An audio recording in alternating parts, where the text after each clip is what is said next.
ആകപ്പാടെ 3 അക്ഷരങ്ങളുള്ള ഒരു വാക്കാണ് ന്യൂ. NEW, new. ഈ 3 അക്ഷരത്തിനും അതിൻ്റെതായ അർത്ഥങ്ങൾ നമുക്ക് വചനം പഠിക്കുമ്പോൾ കാണാൻ സാധിക്കും. ആദ്യം തന്നെ നമുക്ക് ചില വാക്യങ്ങൾ നമുക്ക് വായിക്കാം. ഫിലിപ്പിയ ലേഖനം 2:9-10 വാക്യങ്ങൾ ആദ്യം നമുക്ക് വായിക്കാം. ന്യൂ എന്ന വാക്കിലെ ആദ്യത്തെ അക്ഷരമാണ് N. ഈ അക്ഷരം കാണിക്കുന്നത് നെയിം ഓഫ് ജീസസ്, യേശുവിൻ്റെ നാമത്തെയാണ് ഇത് കാണിക്കുന്നത്. നമ്മൾ വായിച്ചു കേട്ട വാക്യത്തിൽ പൗലോസ് പറയുന്ന ആ വാക്യങ്ങളിൽ പറയുന്നത് എന്താണ്? അതുകൊണ്ട് ദൈവം യേശുവിനെ ഉയർത്തി എന്നല്ല, ഏറ്റവും ഉയർത്തി. ഏറ്റവും ഉയർത്തപ്പെടുവാൻ, യേശുവിന് ഏറ്റവും ഉയർത്തപ്പെട്ടൊരു സ്ഥാനം ലഭിക്കാനുള്ള കാരണം യേശു മരണത്തോളം, ക്രൂശിലെ മരണത്തോളം ഏറ്റവും താഴെ വന്നതുകൊണ്ടാണ്. ഇതിലൂടെ ഒരു പാഠം നമുക്ക് പഠിക്കാനുണ്ട്. നാം ഏറ്റവും താഴെ നിൽക്കുവാൻ, താഴെ ഇരിക്കുവാൻ തയ്യാറായാൽ ദൈവം നമ്മളെ ഏറ്റവും ഉയരത്തിലിരുത്തും. നമ്മൾ സങ്കീർത്തനങ്ങൾ വായിക്കുമ്പോൾ അവിടെ ഇപ്രകാരം കാണാൻ കഴിയും, നമ്മുടെ താഴ്ചയിൽ നമ്മളെ ഓർത്തവന് അവന്റെ ദയ എന്നേക്കുമുള്ളത്. ഇല്ലേ? ദരിദ്രനെ കുപ്പയിൽ നിന്നും ഉയർത്തി പ്രഭുക്കന്മാരോടൊപ്പം ഇരുത്തിയ ദൈവം കണ്ടോ? പൊട്ടക്കിണറ്റിൽ കിടന്ന യോസേഫിനെ ദൈവം ഏറ്റവും ഉയർത്തി ഈജിപ്തിലെ പ്രധാനമന്ത്രിയാക്കി മാറ്റി. എവിടെ കിടന്നവനാ? പൊട്ടക്കിണറ്റിൽ, ജയിലറയിൽ.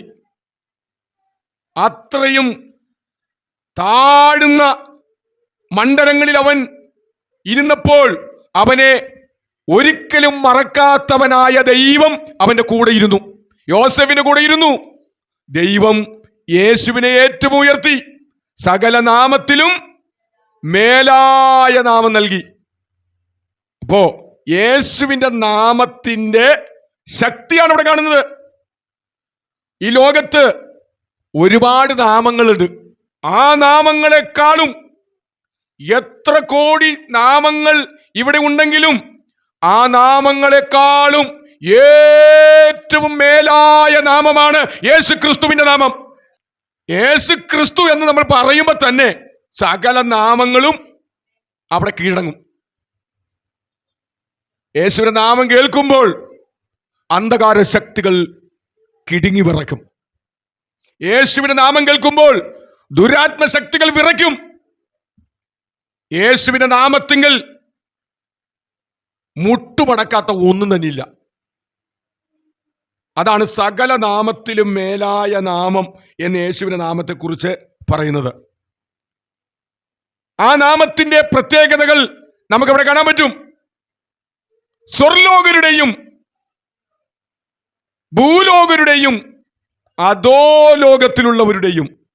അപ്പോൾ എത്ര ലോകമുണ്ട്? 3 ലോകം. സ്വർലോകം, സ്വർലോകത്തിലുള്ളവരാരാ? ദൂതന്മാര്, ദൈവദൂതന്മാര്. അപ്പൊ ദൈവദൂതന്മാരും ഭൂലോകത്തിൽ എന്ന് പറഞ്ഞാൽ സകല മനുഷ്യരും, അധോലോകത്തിലുള്ളവരെന്ന് പറഞ്ഞാൽ പാപത്തിൽ മരിച്ച് പോയവര്, അന്ധകാര ദുരാത്മാക്കള്. ഈ 3 ലോകത്തിലുള്ളവരും യേശു ക്രിസ്തുവിന്റെ നാമത്തിൽ മുട്ടുമടക്കുമെന്ന്. എല്ലാ മുഴങ്കാലും യേശുവിന്റെ നാമത്തെങ്കിൽ മുട്ടുമടക്കേണ്ടി വരും. ഇന്ന് പലരും മുട്ടുമടക്കിയിട്ടില്ല, അല്ലേ? പല രാജ്യങ്ങളും മുട്ടുമടക്കിയിട്ടില്ല, പല ഭരണാധികാരികളും മുട്ടുമടക്കിയിട്ടില്ല. പക്ഷേ ഒരു ദിവസം മുട്ടുമടക്കേണ്ടി വരും. എല്ലാ മുഴങ്കാലും യേശുവിന്റെ നാമത്തിങ്കൽ, യേശുവിന്റെ മുമ്പിൽ മുട്ടുമടക്കുന്ന, മുട്ടുമടക്കി ആരാധിക്കുന്ന ഒരു സുദിനം, ഒരു പൊൻപുലരി ഈ ലോകത്ത് വരുവാനായി പോയിക്കൊണ്ടിരിക്കുകയാണ്. അതാണ് യേശുവിന്റെ നാമത്തിന്റെ ശക്തി. ഇന്ന് എല്ലാ നാവും യേശു മാത്രമാണ് ദൈവമെന്നോ രക്ഷകനെന്നോ കർത്താവെന്നോ പറയുന്നില്ല. ഏറ്റവും കൂടുതൽ അംഗസംഖ്യയുള്ള മതവിഭാഗമാണ് ക്രിസ്തു മതമെങ്കിലും അതിൽ വളരെ ചുരുക്കം ആളുകൾ മാത്രമാണ് യേശുവിനെ യഥാർത്ഥമായി അംഗീകരിച്ച് ആരാധിക്കുന്നുള്ളൂ. ബഹുഭൂരിപക്ഷം ക്രിസ്ത്യാനികൾ പോലും യേശുവിനെ പൂർണ്ണമായിട്ട് അവർ വിശ്വസിക്കാൻ കഴിയുന്നില്ല. മറ്റുള്ള ആൾക്കാരുടെ കൂട്ടത്തിൽ യേശുണ്ട്.